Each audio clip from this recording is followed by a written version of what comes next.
everybody. Welcome to this week's Zoom for Mindworx for me, where we talk about the 3 principles of thought. I'm saying it in the wrong order. Mind, thought, and consciousness. I'm Melissa. We have Mitch and Ben with us, and I'm super excited today to have my sister Andrea with us for this Zoom. The last couple of weeks, we've been talking about how we're handling the pandemic in terms of what we're bringing to it, in terms of our belief systems and our background, and seeking to understand those who might be experiencing the pandemic differently than we are.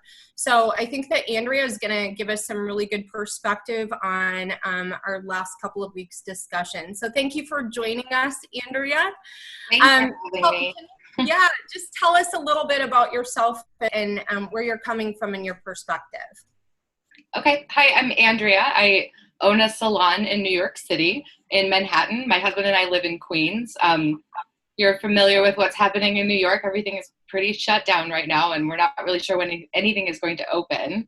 I drove to Iowa 4 weeks ago today just to kind of change my scenery a little bit and see my family. My husband's still in Queens, working from home, and that's where I'm at right now. Wow. So tell us a little about, obviously salon, probably one of the harder hit scenarios because, like I said, your clientele is your lifeline, and all of a sudden, boom, here we are. I know our experience started March 13th, and yours was probably a little earlier than that. But tell us about the salon and kind of what that experience was like as a business owner. When everything was happening, or we were learning all of the new things and all of the infections started happening in New York City, the information that we were getting was changing by the hour, to be completely honest. And I remember I'm sorry about the background noise. I apologize for that. I remember being, on like Friday morning before we closed, just thinking of ways to split up our staff or maybe spread everybody out a little bit more. We were getting rid of magazines on the tables, and by Friday night, we were getting ready to lay off most of our support staff. And then by Sunday, we laid off the entire staff and closed the space. So it all happened really quickly. And I think that the information and news just continued to change day by day. And it still does. And right now we're in a unique position where we are not allowed to be at work. And we have no revenue, no income. So there's all that, like, how do you sustain a business? What kind of help can we get? And all of those kinds of things. So it's also difficult to try and plan ahead, not knowing when the end of this will be or if there will be one.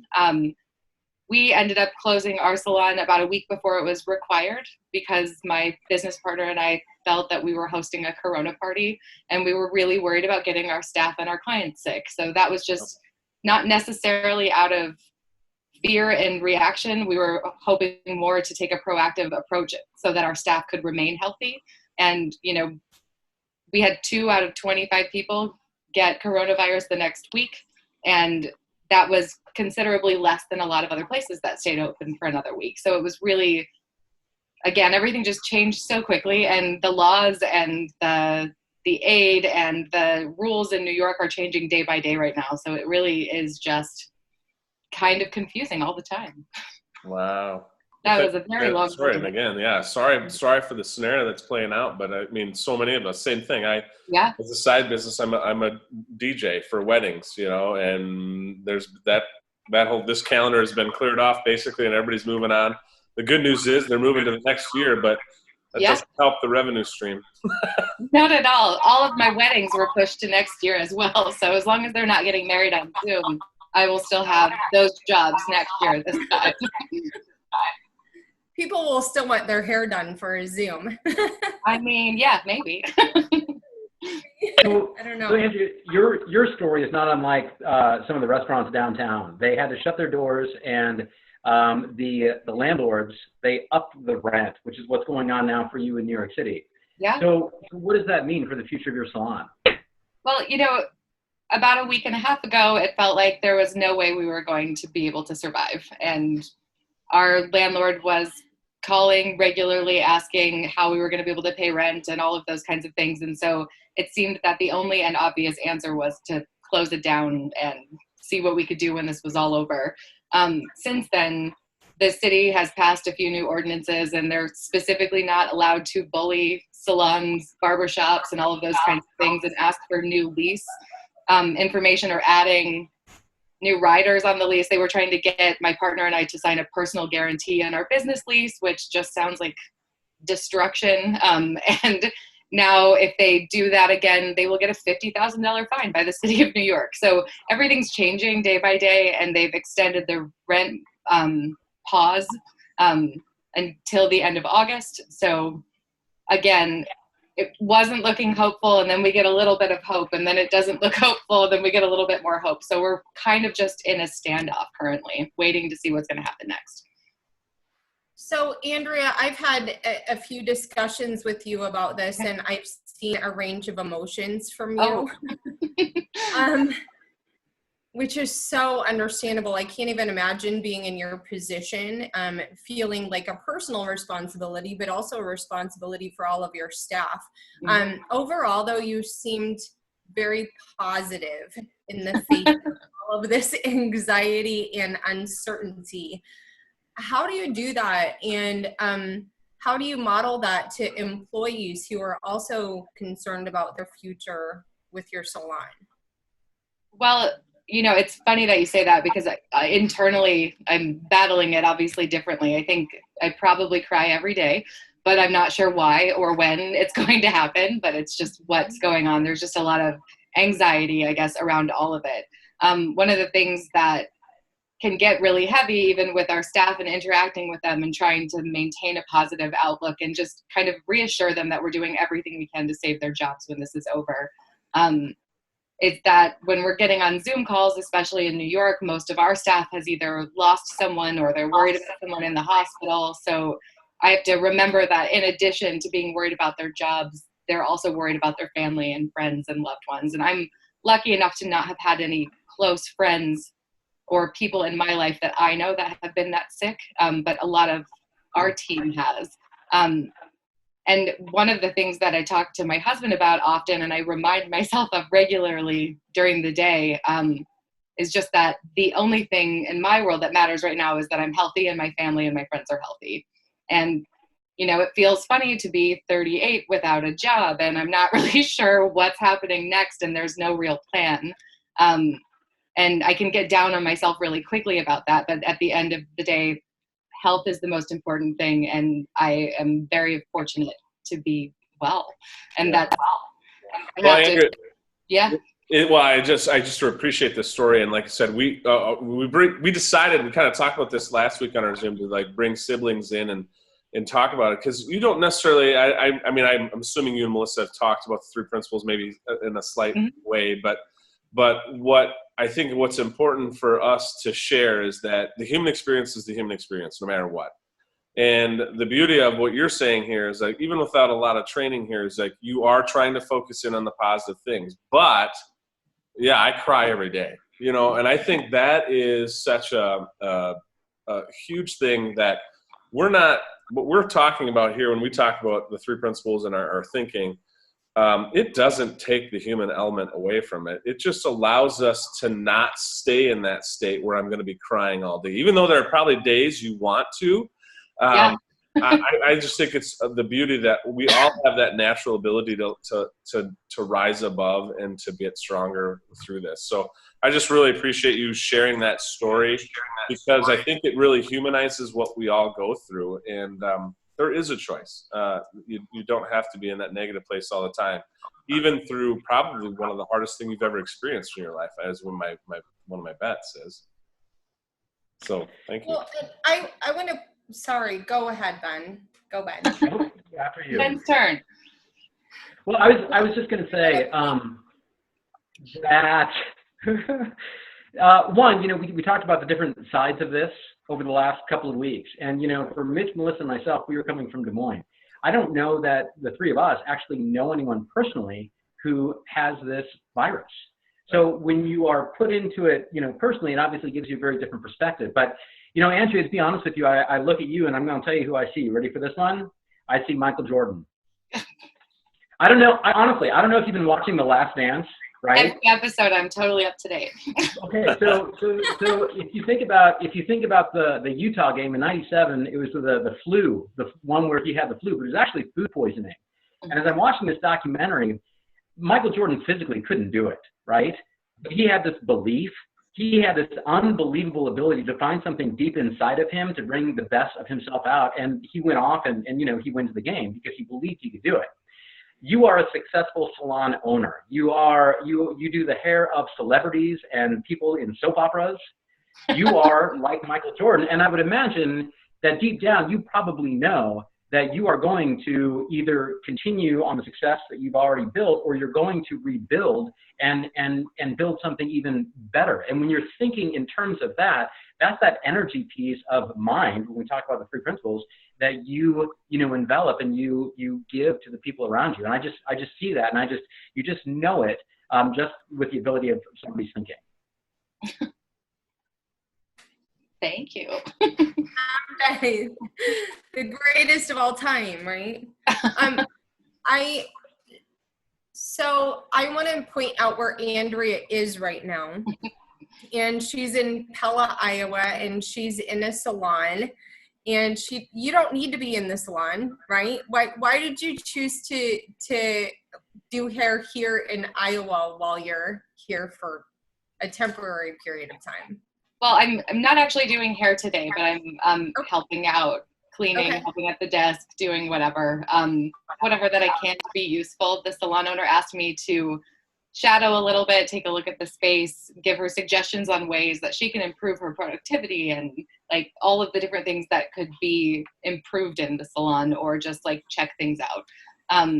So I've been kind of hanging out, getting to know the staff, seeing what they're doing, seeing how their sanitation practices are going into play. I'm working out of another salon tomorrow and a third one later this week. And other than the fact that my hands were just idle and I needed something to do, it felt really good to get up and get ready to go somewhere this morning. And I feel like I can be helpful. And I know that all of these business owners have been closed for a couple of months. And so if there's any way that I can pitch in or even bring them more revenue, I will. And it feels good to just see it in practice and see people coming in. And I know that the anxiety and like fear level of clients in Pella is going to be different than it is in Des Moines tomorrow. And it's going to be different than it is in, every state and eventually in New York. But it's nice to see how all of the practices are working, how much more time people need to sanitize, all of the things. But it just needed to get moving. So as soon as salons opened in Iowa, I was like, I'll stay another week. We'll do this here. So, and again, I don't know if this is my last week. I have no end date currently, but if I can be helpful, I will.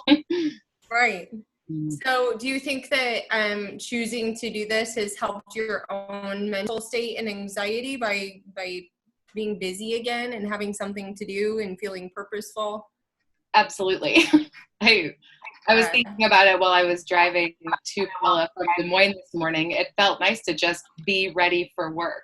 Like I, did my hair, I put on makeup, I, got up, and it's really nice to, interact with people from, an appropriate distance, but also feel like I'm being helpful. And I think that's what matters every day right now for me. I'm assuming that you probably do touch base back to New York, probably daily with loved ones. And so is there been some challenges there, or is he doing okay? Like talk me through that process too. Yeah. So my husband is working from home. He has I think he's moved the office from our bedroom into the living room since I've left. He's been pretty busy, which is really nice.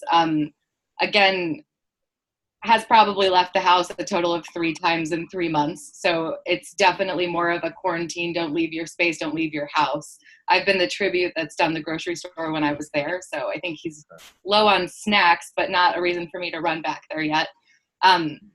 It's always a challenge to have that relationship long distance. But again, we spent 24 hours together for 5 solid weeks before this. So absence does make the heart grow fonder, and it'll be okay. But I think, there's a lot of anxiety on his end, and, we talk constantly about his job security and what that's looking like because, he's one of the few ones left with a job in New York right now. So there's always a little bit of that underlying stress, and we have to almost say out loud that we're going to be nice to each other for a whole phone call today, because it's easy to take out stress on one another. Yeah. Good perspective. I like that you say that out loud. We do. Yes, we're going to be nice to each other. We talk about being intentional on that. Being intentional. That's good. Right. I'm from Des Moines, but my family is from Brooklyn. My mom and dad are from Brooklyn, New York. And so, it's got a very special place in my heart, but for all of us in this country. And so when you think about New York strong and what it means, to be attacked on 9/11 and the thinking of New Yorkers to come together and to rebuild. And I think that, if you are thinking in that direction, that's the energy that is going to persist. And that's what I just love about New York. That New York is going to get right back up. It may take some time and it may take, however long it takes, but that's the beauty of New Yorkers. I'm constantly surprised at how well everyone follows the rules there right now. It felt bizarre and awkward when I first got to Iowa to see more of a nonchalant attitude around all of it, but it's not nearly as real, and people aren't on top of each other here. And I can see every side of the argument and understand and agree with all parts of it. But what I'm blown away by in New York specifically is that, they say don't go outside. There's not a person on the street, and people are really doing their best to use social distance, and the lines to get in the grocery store might be blocks long, but everybody is at least 6 feet apart. It seems like everyone's doing their part to, keep everyone safe, which is hopeful for me.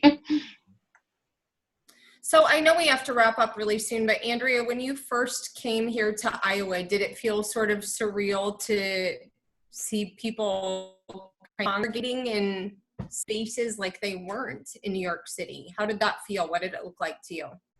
It was really stressful for me when I got here at first, and I felt like when I saw people, I just wanted to shake them. Like, don't you know? Why are you doing this? And it's hard to go from one place to another.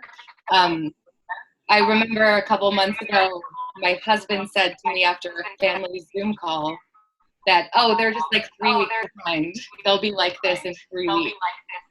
Mm-hmm. And that didn't happen like in the exact same way. But I see people like in public without masks, and it really stresses me out.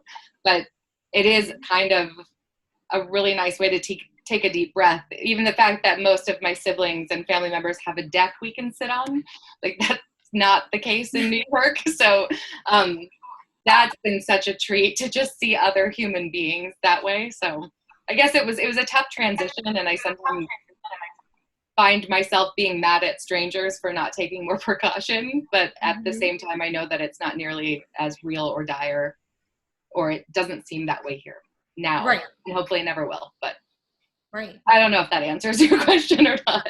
We're all in a crazy state of limbo, Mm-hmm. You with your business and us waiting to see after the reopening of businesses here in Iowa if our numbers are going to spike. It's, we talk a lot about what we don't know in terms of uncertainty of school starting. We're all in limbo. So the ways that we cope with that are all very different. So, yeah. Well, we just talked the last couple of weeks about how our thinking about this has changed almost every day for all of us, and it's continuing to change. And all the more reason why we have to be aware of our own thinking so that we're not judging other people, because we don't know what it's like to walk in their shoes. And again, having not been in New York, not knowing anyone, obviously it's a very different perspective and a different reality for us. Right. Absolutely. I was so full of anxiety when I was in the city for my family here, and I was really mad at the Iowa governor, and I was mean tweeting her, and I was being inappropriate online for a hot second. And then, I think it was more out of fear for my family and the safety of the people that I know here. It just, seeing what was happening in New York and then fearing that for everyone here, I really had to clean up that mindset and not be so judgmental. And it comes out sometimes, but it's not nearly what it was now that I've seen it in real life. Andrea, did people question your decision to come to Iowa? Yes. just why would you travel when they say not to travel? Like if anything happens and you need emergency services, you're taking them away from people who are sick. And it felt wrong the whole way here. And I was super worried I might come here and infect my family or my sister that I'm staying with right now. And that bothered me. And I had a lot of anxiety about it, but I also just really needed to change locations. I don't know what that was. There was an article in the Times about it last week, and there's like a small percentage of the population that do the fleeing thing. That's what they were calling all the people that left New York.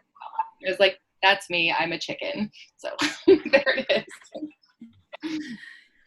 You can look at it a different way. You've been very courageous ways. So it's all about perspective. Yes. All right.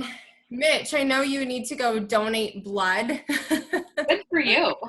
Yeah, it's kind of weird. So, yeah, my day has been open the school up to let kids in. We did it in a very controlled environment. Everybody had their masks on, only 4 or 5 kids in the building at a time. My dentist called me and scheduled the appointment for me, basically saying if you're willing to come in and you're healthy, okay. And then the need for blood is over really bad right now, and so I'm on a high level donor list. They like my blood, so they called in for a double red. That is happening today. So, but again, I do all these things, and you normally do these things out of like empathy and love, and like you're doing them, not the dentist, but certainly the giving blood part. But boy, it was really hard to decide, like, do I say yes to this or no? But I guess right now I'm going to keep giving what I can give, and I hope it's the right decision for me and my family too. But none of us know, right? We never know who we're going to cross paths with or what could happen next. So, but when it happens, we will have the wisdom to manage that too. So, Andrea, I really appreciate you coming talking to us today. And thank you so much. Yeah, it's kind of, I think, a good start to our series of siblings is what we're going to call this. But that's awesome. Right.